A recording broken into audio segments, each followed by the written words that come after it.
നമസ്കാരം. ന്യൂസ് കേരള പ്രധാന വാർത്തകളുമായി C K Nasar Kanhangad. 157 nursing കോളേജുകൾ കേന്ദ്രം അനുവദിക്കുമ്പോൾ ഒന്നുപോലും കേരളത്തിന് ഇല്ലെന്ന് മുഖ്യമന്ത്രി പിണറായി വിജയൻ പറഞ്ഞു. ഇതിൽ വലിയ വിഷമമില്ലെന്നും എയിംസ് പോലും ഇല്ലാത്ത സംസ്ഥാനമാണ് കേരളമെന്നും ഓരോ വർഷവും കേന്ദ്രത്തിനോട് ചോദിക്കുന്നുണ്ടെന്നും അദ്ദേഹം പറഞ്ഞു. എയിംസിനായുള്ള മാനദണ്ഡം നോക്കിയാൽ അർഹതയില്ലെന്ന് ആരും പറയില്ലെന്നും നമുക്ക് കാത്തിരിക്കാമെന്നല്ലാതെ എന്തു ചെയ്യാമെന്നും മുഖ്യമന്ത്രി പറഞ്ഞു. നെട്ടയം ശാരദ നഴ്സിംഗ് കോളേജ് ഉദ്ഘാടന വേദിയിലായിരുന്നു മുഖ്യമന്ത്രിയുടെ പ്രതികരണം. സെക്രട്ടേറിയറ്റിന് മുന്നിൽ മുടിമുറിച്ചെറിഞ്ഞും തലമുണ്ടലം ചെയ്തും പ്രതിഷേധിച്ച് ആശാ സമരക്കാർ. 50-ാം ദിവസം പിന്നിട്ടിട്ടും അനുഭാവമില്ലാത്ത സർക്കാർ നിലപാടിനെതിരെ എന്ന മുദ്രാവാക്യത്തോടെയായിരുന്നു സഹന സമരം. ഓണറ്റേറിയം 21,000 രൂപയാക്കുക, വിരമിക്കൽ ആനുകൂല്യത്തിനും പെൻഷനും പരിഗണിക്കുക തുടങ്ങിയ ആവശ്യങ്ങളാണ് ആശാ വർക്കർമാർ മുന്നോട്ട് വെക്കുന്നത്.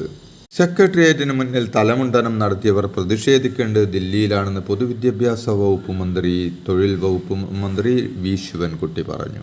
കേന്ദ്ര തൊഴിൽ നിയമപ്രകാരം ആശാ വർക്കർമാർ ഉൾപ്പെടെയുള്ള സ്കീം വർക്കർമാർക്ക് തൊഴിലാളി എന്ന പദവി നൽകണമെന്നും അതിന് അനുസരിച്ചുള്ള ആനുകൂല്യങ്ങൾക്ക് അർഹമാക്കണമെന്നും ആവശ്യപ്പെട്ട് കേന്ദ്ര തൊഴിൽ മന്ത്രിക്ക് കത്തയച്ചിട്ട് ദിവസങ്ങളായിട്ടും ഒരു മറുപടിയും ലഭിച്ചിട്ടില്ലെന്നും ആ ആർജവമുണ്ടെങ്കിൽ സുരേഷ് ഗോപിയും ജോർജ് കുര്യനും കേന്ദ്ര സർക്കാരിൽ സമ്മർദ്ദം ചെലുത്തി ഈ ആവശ്യം നേടിയെടുക്കണമെന്നും അദ്ദേഹം കൂട്ടിച്ചേർത്തു.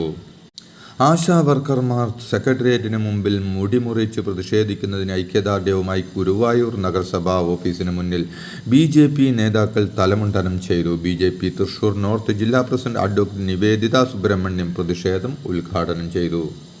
മോഹൻലാലിനും സംവിധായകൻ പൃഥ്വിരാജിനും നേരെയുണ്ടായ സൈബർ ആക്രമണത്തിൽ പ്രതിഷേധിച്ച് ഫെഫ്ക എമ്പുരാനിൽ പ്രവർത്തിച്ച എല്ലാ ചലച്ചിത്ര പ്രവർത്തകരെയും ചേർത്തു നിർത്തുന്നുവെന്ന് ഫെഫ്ക ഫേസ്ബുക്ക് പോസ്റ്റിൽ വ്യക്തമാക്കി. പൃഥ്വിരാജിനും മോഹൻലാലിനുമെതിരെ സാമൂഹിക മാധ്യമങ്ങളിലൂടെ നടക്കുന്ന ആക്രമണം നിർഭാഗ്യകരവും പ്രതിഷേധാർഹവുമാണെന്നും വിമർശനങ്ങളെ സ്വാഗതം ചെയ്യുന്നുവെന്നും എന്നാൽ അത് അധിക്ഷേപവും ഭീഷണിയും ചാപ്പകുത്തലും ആകരുതെന്നും ഫെഫ്ക വ്യക്തമാക്കി.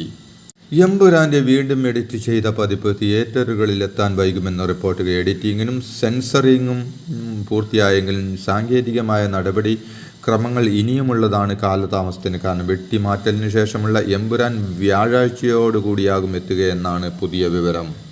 എമ്പുരാൻ ആഗോളതലത്തിൽ 200 കോടി ക്ലബിൽ ഇടം പിടിച്ചുവെന്ന റിപ്പോർട്ടുകൾ. ചിത്രവുമായി ബന്ധപ്പെട്ട വിവാദങ്ങൾ ഉയർന്നു നിൽക്കവെയാണ് സിനിമ ഈ നേട്ടം കൈവരിച്ചിരിക്കുന്നത്. മോഹൻലാലാണ് ഈ വിവരം സോഷ്യൽ മീഡിയയിലൂടെ ആദ്യം അറിയിച്ച് റിലീസ് ചെയ്ത് 5 ദിവസം കൊണ്ടാണ് എമ്പുരാൻ 200 കോടി ക്ലബിലെത്തിയത്. എമ്പുരാനിൽ ക്രിസ്ത്യൻ വിരുദ്ധ ആശയങ്ങളുണ്ടെന്ന ആരോപണവുമായി എമ്പുരാൻ സിനിമയ്ക്കും പൃഥ്വിരാജിനുമെതിരെ വീണ്ടും RSS മുഖപത്രമായ ഓർഗനൈസർ. ക്രിസ്ത്യൻ വിഭാഗത്തിന്റെ ആശങ്കകൾ എന്ന നിലയ്ക്കാണ് ജിതിൻ ജേക്കബ് ലേഖനം